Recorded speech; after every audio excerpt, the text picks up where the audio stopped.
కొత్తగా పరిచయమైన వాళ్ళైనా ఆడవాళ్ళేంటి మగవాళ్ళేంటి దూరంగా ఉండాలి. ఫోన్ నెంబర్ల వల్ల, బ్యాంక్ అకౌంట్ల వల్ల, ఓటీపీ వల్ల మోసపోవద్దు. చాలామంది అర్థసాయి అని చెప్పేసి ఫేక్ కాల్ చేస్తారు, అప్పుడు మోసం పోవద్దు.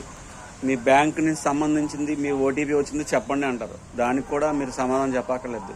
మీరు బ్యాంక్కి వెళ్ళిన తర్వాత బ్యాంక్ మేనేజర్ మీకు ఓటీపీ వచ్చింది చూడండి అంటేనే, అది పోస్ట్ ఆఫీస్ అయినా, బ్యాంక్ ఎంప్లాయీస్ అయినా, లేకపోతే మనకు సంబంధించింది ఏదైనా సరే కొనటం, దాన్ని నమ్మడం అనేది ఆ మెసేజ్ ద్వారా మనకు తెలుస్తుంది. ఎందుకంటే మనం కొన్నప్పుడు, అమ్మినప్పుడు ఏదో ఒక మెసేజ్ రాకుండా ఉండదు కదా, వస్తుంది.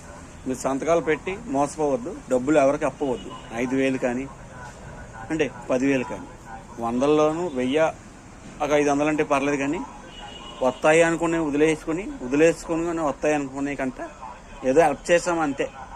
ఆవుకి అట్టుపళ్ళు వేయండి, పాముకి పాలు వేయండి, కుక్కకి కొంత అన్నం పెట్టండి, విశ్వాసం ఉంటుంది. దండం పెట్టుకోండి మనస్ఫూర్తిగా. చర్చికి వెళ్ళేవాళ్ళు, మసీదుకి వెళ్ళేవాళ్ళు, టెంపుల్కి వెళ్ళేవాళ్ళు.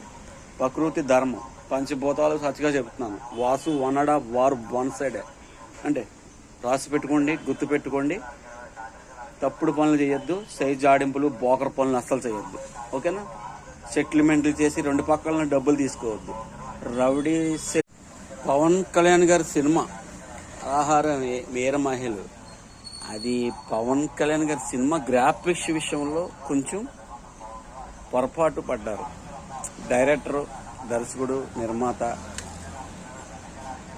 వీళ్ళందరూ కూడా చూసుకోకుండా సినిమాని ఏదో ఆడేస్తుంది, జనంలోకి తీసుకెళ్ళిపోదాం అంటే కాకుండా, మన పవన్ కళ్యాణ్ గారికి టైం కుదరక, అంటే కిడ్నీ బాధ్యులకి, అలాగే అరకులో చాలామందికి ఆపరేషన్లు చేయడాలు, రోడ్ వేయించడాలు టైం లేక ఒక్కో గంట, అరగంట, 2 గంటల వల్ల అది గ్రాఫిక్స్ బాగా రాలేదు. క్షమించాలి. జనసేన కార్యకర్తలైనా, జనసేన వీర మహిళలే కానీ, టీడీపీ మెంబర్సే కానీ, టీడీపీ కార్యకర్తలే కానీ సినిమాని సినిమాలాగా చూద్దాం, బాగున్నా బాగోపోయినా. ఓన్లీ ఒక చిన్న మెసేజ్ సినిమా అంటే, అంతే జీవితం కాదు. జీవితాన్ని ఆధారంగా పెట్టుకుని తీసేదే సినిమా. కాబట్టి సినిమా జీవితం కాదు, జీవితమే సినిమా కాదు. సినిమా అంటే ఒక తెరలాగా, బొమ్మ లాంటిది. నచ్చితే చూస్తాం, నచ్చపోతే మానేస్తాం. అంతేగాని గొడవలు, దెబ్బలాట్లు, బైక్ రారీలు, సైరన్స్ వేడెక్కిపోయేలాగా ఇంటికి వెళ్ళకపోతాం టయానికి. ఫ్యాన్స్ అయినా ఎవరైనా సరే పబ్లిక్ ఇలాగే మాట్లాడతా, ఇలాగే ఉంటా. అందుచేత వచ్చి సినిమాలు, పవన్ కళ్యాణ్ ఏ సినిమా అయినా సరే కొద్దిగా జాగ్రత్తలు తీసుకొని